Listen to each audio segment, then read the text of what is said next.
Bihar second phase की भर्ती में अपर प्राइमरी के लिए टोटल 32,000 के आसपास पद हैं।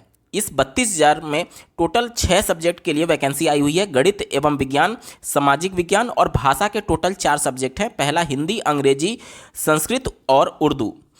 कोई एक अभ्यर्थी अगर 2 सब्जेक्ट के लिए एलिजिबिलिटी रखता है, मान लीजिए किसी ने हिंदी और संस्कृत की एलिजिबिलिटी को कंप्लीट कर लिया, तो क्या अपर प्राइमरी में 2 पद के लिए वो आवेदन कर सकता है? साथ ही साथ मान लीजिए कि कोई एक अभ्यर्थी अपर प्राइमरी का सीटेट क्वालिफाई है, लेकिन अगर वो हिंदी से आवेदन करने जा रहा है और हिंदी उसने अपर प्राइमरी में सीटेट के तौर पर क्वालिफाई नहीं किया है, तो क्या वो आवेदन करने के लिए पात्र होगा? मान लीजिए कोई अभ्यर्थी संस्कृत से अप्लाई करना चाहता है और सीटेट में उसने सब्जेक्ट लिया था हिंदी और इंग्लिश, तो संस्कृत के लिए एलिजिबल होगा अथवा नहीं? ऐसे अभ्यर्थी जो कि upper primary mathematics and science से क्वालिफाई कर लिए हैं पेपर सीटेट का, वो सामाजिक विज्ञान के अंतर्गत आवेदन करने के लिए पात्र होंगे या नहीं? साथ ही साथ इस मुद्दे पर भी बात करेंगे कि ग्रेजुएशन में ये सब्जेक्ट आपके मांगे गए हैं, तो क्या ग्रेजुएशन में तीनों वर्ष में ये सब्जेक्ट होना अनिवार्य है या फिर किसी भी एक वर्ष में अगर आपने ये सब्जेक्ट पढ़ा है तो आप आवेदन करने के लिए पात्र हो जाएंगे? इसके अलावा ऑनर्स और सब्सिडरी सब्जेक्ट को लेकर भी नोटिफिकेशन में बातें मेंशन की गई हैं। कंपोजिशन वाले सब्जेक्ट का मतलब क्या होता है? ऐसे तमाम प्रश्न जो आपके मन में उठ रहे हैं एलिजिबिलिटी से लेकर के अपर प्राइमरी वाली भर्ती के, इस वीडियो के साथ अंत तक जरूर जुड़े रहिएगा, आपके काफ़ी हद तक डाउट क्लियर हो जाएंगे। नमस्कार दोस्तों, मेरा नाम है नीरज, आप देख रहे हैं कैरियर बिट यूट्यूब चैनल। अगर आप इस चैनल पर पहली बार विजिट कर रहे हैं तो इसको सब्सक्राइब करते हुए बेल आइकन को प्रेस करना ना भूलें। देखिए, मध्य विद्यालय यानी अपर प्राइमरी की वैकेंसी के लिए बात किया गया है। यहाँ पर सीटेट पेपर 2 या फिर बीटेट पेपर 2 मांगा गया है, ठीक है।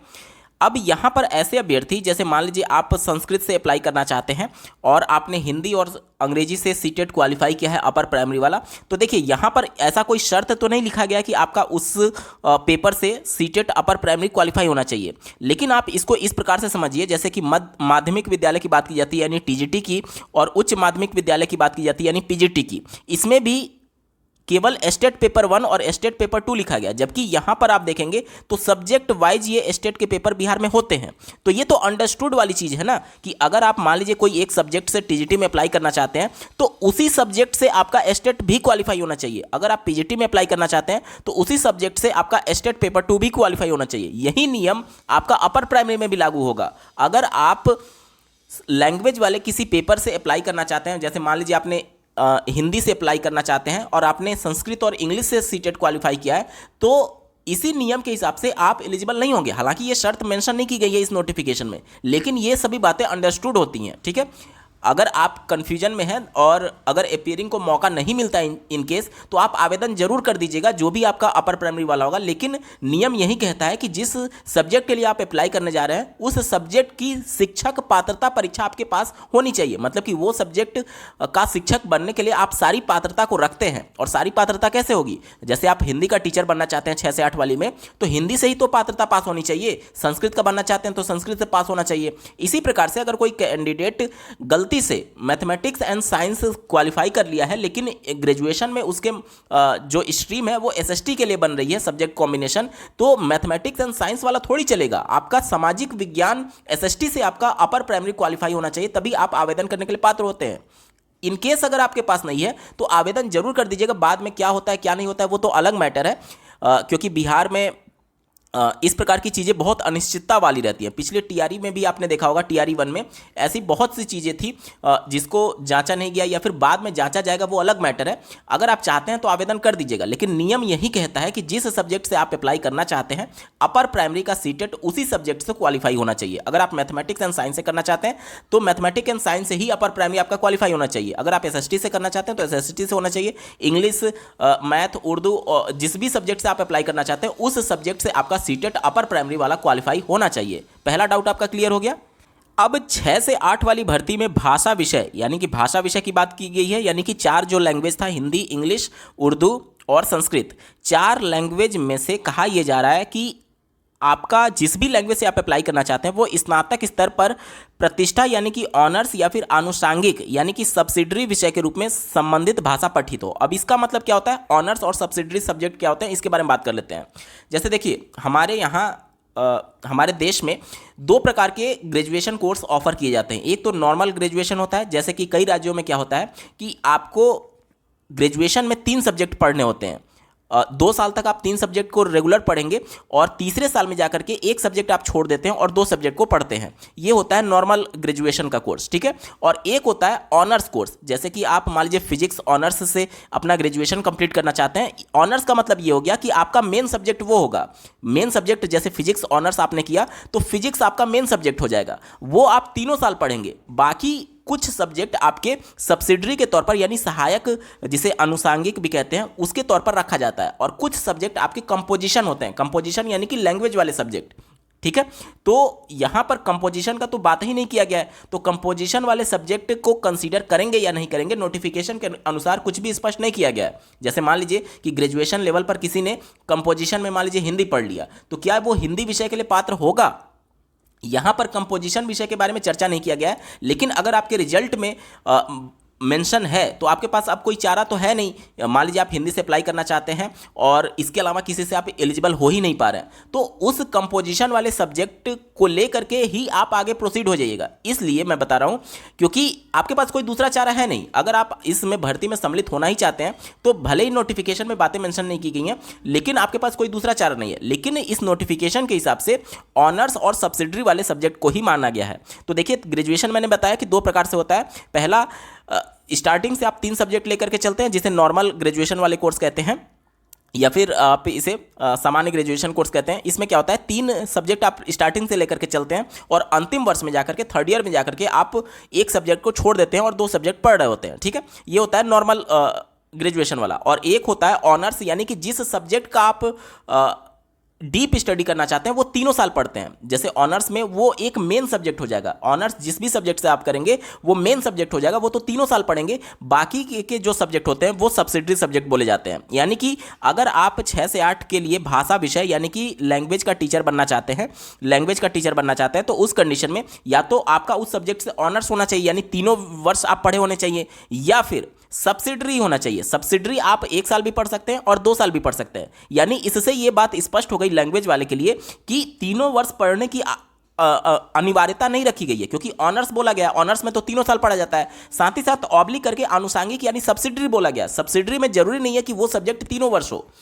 ऑनर्स वाला सब्जेक्ट 3 वर्ष होता है, सब्सिडरी वाला सब्जेक्ट 1 साल 2 साल भी हो सकता है, ठीक है। तो इससे ये बात क्लियर हो गई कि अगर कोई अभ्यर्थी ग्रेजुएशन में जिस सब्जेक्ट से अप्लाई करना चाहता है, अगर 1 साल भी पढ़ करके छोड़ दिया है तो भी एलिजिबल हो जाएगा वो आवेदन करने के लिए। और अगर आपने 3 साल पढ़ा है तब तो कोई शंका ही नहीं होनी चाहिए। ये बात क्लियर हो गई लैंग्वेज वाले के लिए, ठीक है। चलिए अब बात कर लेते हैं।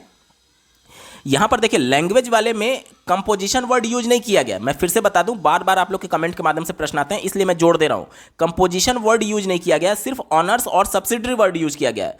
तो नोटिफिकेशन के हिसाब से तो कंपोजिशन वाले एलिजिबल नहीं है, लेकिन आपके पास कोई चारा नहीं है।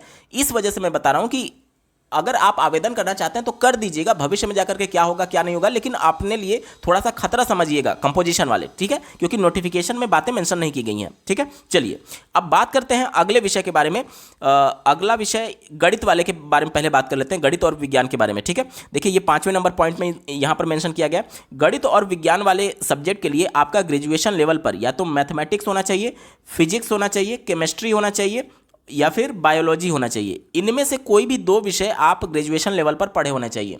यहां पर मैं फिर से स्पष्ट कर दूं कि 3 साल की अनिवार्यता नहीं रखी गई है। अगर आपने 1 साल भी पढ़ करके छोड़ दिया है तो भी आप एलिजिबल हो जाएंगे, लेकिन एटलीस्ट 2 सब्जेक्ट आपका होना चाहिए। जैसे नॉर्मल ग्रेजुएशन वाला मैंने बताया कि मान लीजिए कि आपका ग्रेजुएशन में अगर आपने बीएससी किया है, मान लीजिए आपका ग्रेजुएशन में पीसीएम था और मान लीजिए कि ये फर्स्ट ईयर में था, सेकंड ईयर में भी आप गए तो पीसीएम से आपने पढ़ा, और 3rd ईयर में आप गए, मान लीजिए केमिस्ट्री आपने छोड़ दिया और फिजिक्स मैथ लेकर के आप आगे बढ़े, तो उस कंडीशन में देखिए यहाँ पर क्या हो रहा है कि आपका फिजिक्स भी हो रहा है और केमिस्ट्री भी हो रहा है और मैथ भी हो रहा है। और अगर अंतिम वर्ष में भी देखेंगे तो फिजिक्स और मैथ हो रहा है, तो यहां पर देखिए फिजिक्स और मैथ, तो आप इस विषय के लिए एलिजिबल हो जाएंगे। यानी कहने का मतलब कि ये जरूरी नहीं है कि आप 3 वर्ष पढ़े रहें, अगर आपका 1 वर्ष में भी है तो आप एलिजिबल हो जाएंगे। लेकिन इन 4 सब्जेक्ट में से, ध्यान से सुनिए, इन 4 सब्जेक्ट में से कोई भी 2 सब्जेक्ट आपका होना चाहिए किसी ना किसी 1 वर्ष में। उम्मीद करता हूं चीजें आपको स्पष्ट हो गई होंगी, ठीक है। बहुत सारे अभ्यर्थियों का यह प्रश्न आ रहा था कि एग्रीकल्चर से उन्होंने बीएससी किया है, बीएससी एग्रीकल्चर किया है, तो क्या वो 6 से 8 वाले गणित और विज्ञान विषय के लिए एलिजिबल होंगे। देखिए, आप अपने रिजल्ट में सब्जेक्ट देखिए, आप अपना सब्जेक्ट देखिए, क्या आपने इन 4 सब्जेक्ट में से कोई भी सब्जेक्ट पढ़ा है। अगर नहीं पढ़ा है तो आप एलिजिबल नहीं होंगे। अगर आपने जीव विज्ञान पढ़ा है, एग्रीकल्चर वाले में जीव विज्ञान पढ़ा है या फिर मैथ पढ़ा है या फिर इन चारों में से कोई भी दो हो आपका होना चाहिए। एग्रीकल्चर वाले के लिए मैं स्पेशली बता रहा हूं कि आप अपना रिजल्ट पर सब्जेक्ट देखिए, इन चारों में से कोई दो होगा तभी आप एलिजिबल होंगे, अन्यथा की कंडीशन में एलिजिबल नहीं होंगे। यहां तक क्लियर हो गया। अब आते हैं एसएसटी के लिए। देखिए एसएसटी के लिए, सामाजिक विज्ञान के लिए अगर हम लोग बात करें तो यहां पर स्नातक स्तर में बहुत सारे ऑप्शन दिए गए हैं। जैसे देखिए इतिहास, भूगोल, राजनीति शास्त्र, दर्शन शास्त्र, अर्थशास्त्र, वाणिज्य, मनोविज्ञान, समाजशास्त्र, गृह विज्ञान, इनमें से कोई दो, इसमें से कोई दो आपका होना चाहिए। अब जैसे मान लीजिए कि बीकॉम वाले अभ्यर्थियों का बहुत ज़्यादा प्रश्न आता है, तो देखिए बीकॉम वाले अभ्यर्थी अगर आपने अर्थशास्त्र पढ़ा है, अगर आपने अर्थशास्त्र पढ़ा है और वाणिज्य पढ़ा है तो यही एक दो कॉम्बिनेशन आपका बन पाएगा जिसके अंतर्गत आप बीकॉम वाले अभ्यर्थी आवेदन करने के लिए एलिजिबल हो पाएंगे अपर प्राइमरी में एसएसटी के लिए, ठीक है। लेकिन आपका ये सब्जेक्ट होना चाहिए। यहां पर मैं फिर से स्पष्ट कर दूं कि नोटिफिकेशन में कोई भी शर्त नहीं रखी गई है कि आपका 3 वर्ष होना चाहिए, ठीक है।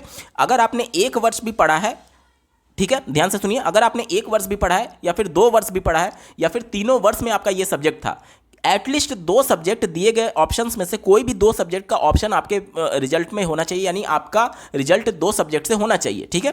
यहां पर 3 वर्ष पढ़ने की अनिवार्यता नहीं रखी गई है। यहां तक क्लियर हो गया।